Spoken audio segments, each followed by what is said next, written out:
वंदे मातरम सुरू असताना सोनिया गांधी या इतरांशी संवाद साधत होत्या। हा राष्ट्रगीताचा अपमान आणि देशाचा अपमान असल्याची टीका आता भाजपच्या नेत्या चित्रा वाघ यांनी केली आहे। या संदर्भात त्यांनी वंदे मातरमवरील पुस्तक सोनिया गांधी यांना पाठवलंय। जनगण मन हे राष्ट्रगीत तर वंदे मातरम हे राष्ट्रीय गीत असून दोन्ही देशाच्या स्वाभिमानाचे प्रतीक असल्याचं चित्रा वाघ म्हणाल्या।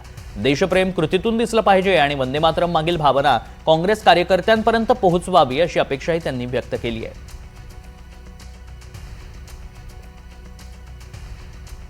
पण हे वंदे मातरमचं पुस्तक मी श्रीमती सोनियाजी गांधी यांना पाठवलंय, कारण मला त्यांना सांगायचं हेच होतं की श्रीमती सोनियाजी, जनगण मन राष्ट्रगीत आहे तर वंदे मातरम आपलं राष्ट्रीय गीत आहे आणि दोन्हीही आपल्या देशाचा स्वाभिमान आहे। परंतु काल ज्या पद्धतीने राष्ट्रीय गीत वंदे मातरम सुरू असताना त्या खरगेजींशी बोलण्यामध्ये व्यस्त होत्या, हा त्या गीताचा अपमान आहे, या देशाचा अपमान आहे।